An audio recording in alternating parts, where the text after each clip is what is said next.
어제 제가 이 전 세계 경제가 지금 전부 침체로 가고 있다.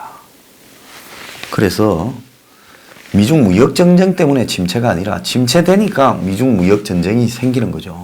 왜? 그 원인을 갖다가 이제 전가할 상대를 찾다 보니까 발생하는 겁니다. 또 침체되니까 브렉시트가 생기는 거예요. 그런데 또 영국은 또 지금 노딜 브렉시트에 가겠다고 하는데 유럽 전체가 지금 거의 경기 침체로 급속하게 빠져들고 있고 지금 영국인들도 불안해서 이제 돈도 안 쓴대요. 그리고 유럽 전체의 무역도 굉장히 영국부터 줄어들고 있고 유로화 가치도 지금 폭락하고 있고 지금 유럽 중앙은행은 경제 전망치를 매우 낮추고 있고 독일 경제도 흔들리고 있고 지금 유로존의 많은 나라들이 마이너스 금리가 지금 지속되고 있습니다. 자, 이 속에서 이 폴 크루그만 노벨 경제학상 수상자인 이 교수는 한국이 디플레이션을 피하려면 제로 금리까지 검토해 봐야 될 거다. 경제 위기가 온다면 무역 시스템이 붕괴되고 그리고 또 스타트업 어떤 창업에 나선 그런 이 기술 기업들이 파산이 되게 될 거다. 이런 이야기까지 하고 있습니다. 자, 그런데 이런 부분들을 떠나가지고 지금 문 정권은 굉장히 지금 경제를 조작, 왜곡, 방치, 오도하고 있습니다. 오죽했으면 중앙일보에 한국 경제의 이번 위기가 훨씬 불길한 4가지 이유라는 칼럼을 썼어요. 그래서 그 칼럼 내용을 보면 대통령이 경제가 문제가 없이 올바른 방향에 가고 있다고 말을 하고 있는 이 자체에 대해서 우려하고요. 만성 무기력, 이미 기업들이 힘이 다 빠진 상태에서 복합 골절이 나고 있다는 겁니다. 과거 경제 위기가 외부 충격으로 지나가다가 한 방 맞아가 타박상이었다면 이번에는 내부에서 일어난 만성병이 그냥 복합적으로 골절을 일으키고 있다. 그래서 지금 일본식의 저성장, 저물가, 그리고 저금리 삼중고가 한국에도 지금 오고 있는 거 아니냐. 이렇게 지금 이야기를 합니다. 그 다음에 우리가 과거에 외환위기를 겪고 있을 때 미국, 일본, 그리고 유럽, 중국이 탄탄하게 잘 굴러가서 내부의 겉모으기 이벤트였지 세계 경제는 괜찮았다는 겁니다. 금융위기 때도 2008년에 한미 통화 수합 등으로 잘 넘길 수가 있었어요. 그런데 지금은 이제 한국이 일본이고 미국이고 중국이고 세계 어디도 기댈 수 없이 그런 나라들도 적어도 지금 꼬르락꼬르락 간신히 숨을 쉬고 있는 상황이란 겁니다. 자, 그런데 정권은 이런 위기를 극복하기 위해서 적극적으로 위기 극복 행보를 하게 하는 게 아니라 거꾸로 가면서 경제를 실패로 만들고 있고 이 실패한 걸 잘했다고 홍보하고 돈을 풀어서 일자리 만들어서 그 수치에 자기 만족을 하고 있는 그러면서 끊임없이 국가 또 재정 예산을 풀어가지고 뭘 하려고 지금 장난을 치고 있다는 겁니다.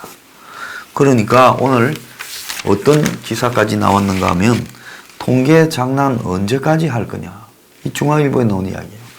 여기 보면 기재부까지도 대통령이 경제가 올바른 방향으로 가고 있다라는 8월 고용 통계나 2분기 가계 동향 조사를 인용하는 걸 보니 의도적인 통계 왜곡의 결과를 자신들이 이제 스스로 자화자찬하고 국민들을 바보로 여기고 있다. 그럼 대통령이 왜 이렇게 자화자찬하는 헛소리를 했을까? 관련 부처의 보고를 순진하게 믿었다. 1. 2. 오른쪽 귀와 눈을 닫고 왼쪽 눈과 귀로 왼쪽 여론만 들었다. 3. 경강부회했다. 옛날부터 세 사람이면 없던 호랑이도 만든다. 3인 성우라 했죠. 그런데 경제부총리 여당 대표 청와대 수석에 이어 대통령까지 자꾸 이런 말을 하면 없던 호랑이, 즉 경제가 잘 돌아간다라는 없는 일이 생겨버리는 겁니다. 거기에다가 경제 쪽에는 잘한 게 너무 없어. 지금 이런 것도 자기들이 조작한 수치도 엄청 자랑스러워 보이는 대착각에 빠져들었다. 이제 마지막으로 보고 싶은 것만 보는 지지층과 자기 진영을 향한 정신승리다. 전쟁에서 져서 곧 항복하기 직전인데 우리가 내일쯤 이길지 모릅니다 하고 있는 것과 똑같은 거란 거예요. 자, 그래서 문이 마지막으로 매우 위태스러운 것은 해법은 나와 있는데 실행이 기대되기는 거의 어려울 거다라고 보고 있습니다. 근데요, 우리나라는 이번에 조국 사태에서 이 경제를 바라보는 국민의 시각에 큰 마음에 상처가 생기는 일이 벌어졌어요.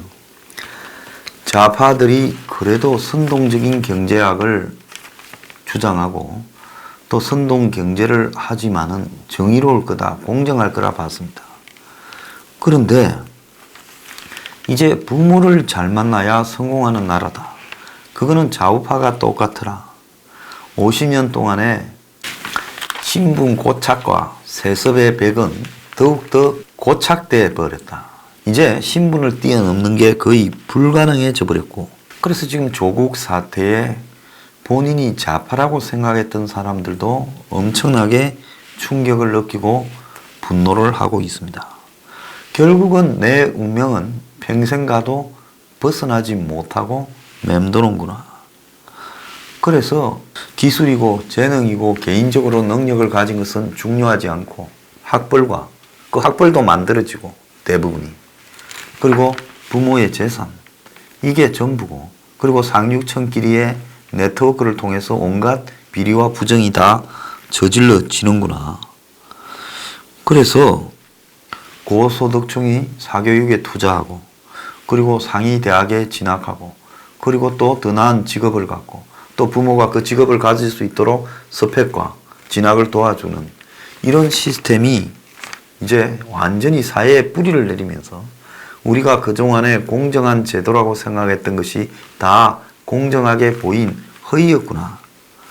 그래서 이제 입시를 바르게 해도 기회 균등이 있겠느냐, 이런 회의론까지도 벌어지고 있습니다. 자, 이 속에서요, 한국의 교육이 얼마나 잘못됐는가 하면 단적인 예입니다. 잘못된 시스템 중에 15년차 교사 월급이 6,812만 원으로 OECD 평균보다 20%가 높대요. OECD 선진 32개국 중에 미국보다 한국의 교사 월급이 훨씬 높습니다. 대학 등록금 수준은 일본과 비슷하대요. 고등학교 교사 1인당 학생 수는 이제 처음으로 평균보다 낮아졌어요. 대학 졸업자 비율은 압도적으로 세계 1위랍니다.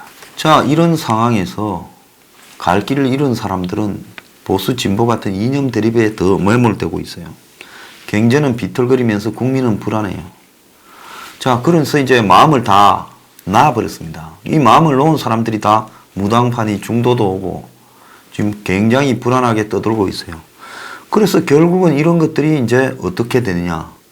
전체주의, 파시즘으로 가기 쉬워지고 또 파퓰리즘의 유혹에, 나쁜 파퓰리즘의 유혹에 걸려들게 좋은 조건이 생기고 있는 겁니다.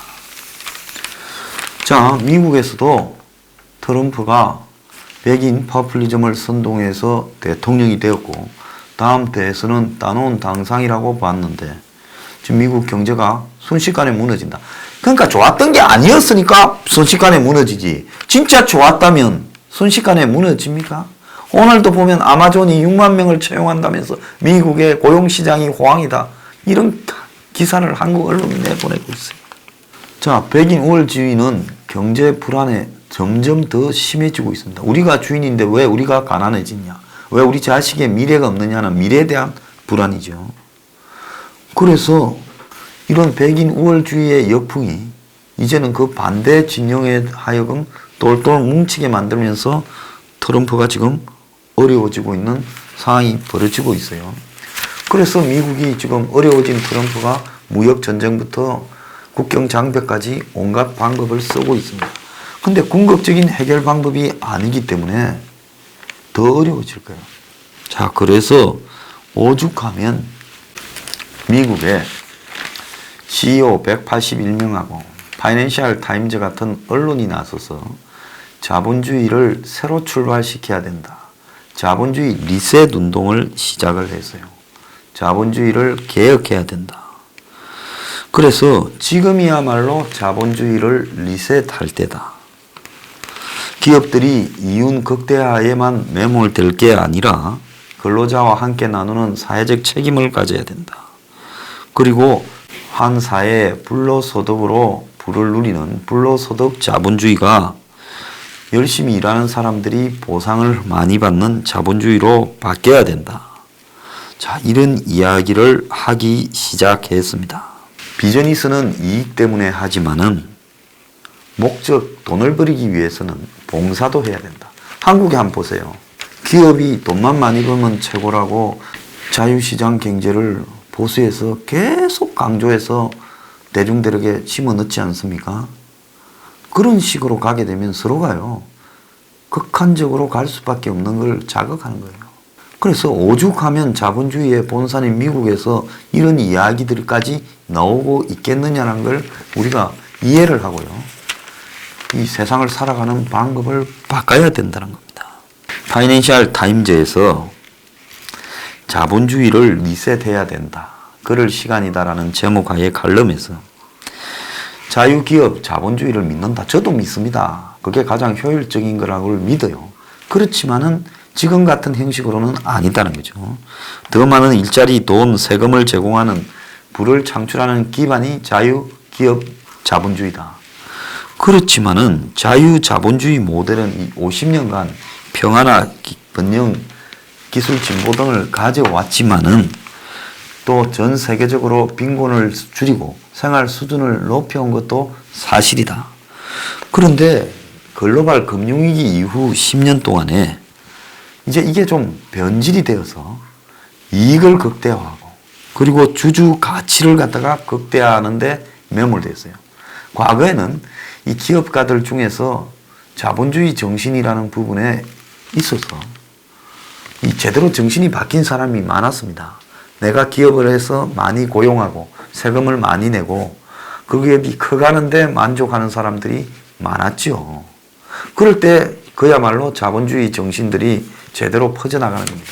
그런데 이제는 이 주식 장난을 치고 단기적으로 이렇게 대차 대조표를 속이는 사기꾼들이 지배하기 시작한 거예요. 월가가 기업을 지배하기 시작하면서 미국의 기업 자본주의도 변질되기 시작한 겁니다. 그러니까 이런 것들이 변화되지 않고는 현재의 자유기업 자본주의 모델이 점점 위험해지고 고통스러워지게 될 거고, 그래서 이것이 스스로를 재창출할 수 있도록 다시 출발을 해야 된다. 그러니까 껐다가 한번 다시 켜야 된다는 거죠. 리셋을. 그래서 개혁이 필요하다는 겁니다. 그래서 자본주의를 노력하지 않고 이득을 누리는 불로소득자들로부터 구출해야 된다. 그래서 자본주의를 하면 모두가 이익을 본다라는 믿음이 지금 경쟁이 약화되고 생산성이 정대가 없어지고 높은 불평등이 이루어지고 타락한 자본주의가 지배하고 만연하고 이러면서 완전 변질 오염되어 가고 있다.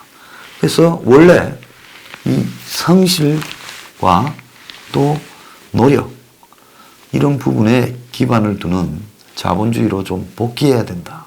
그 이야기를 하는 겁니다. 한국에도 보면 결과만 따지는 자본주의를 이야기하죠. 불평등을 감수해라고만 이야기합니다. 그리고 반칙은 말하지 않습니다. 센 놈들이 저지르는 정글 자본주의, 약육강식 자본주의, 슈퍼 캐피탈리즘, 슈퍼 자본주의. 그래서 이거는 안 된다는 겁니다. 제가 그래서 어제 신자유주의가 무너지고 그리고 세계화가 무너진 이후에 경제가 어디로 가야 되나는 입장에서는요. 이제 지금처럼 이 불로소득이라고 하는 부분은요. 미천 좀 들고 부모가 물려준 돈 좀 가지고 사기치는 놈들을 다 정리해야 된답니다. 조국과 정경심의와 코링크와 또 우회 상장과 테마 변경과 주가 조작과 이런 것들이 이루어진 그 회사 안을 한번 보십시오. 지금 썩은 자본주의의 모습이 전부 다 모여 있지 않습니까?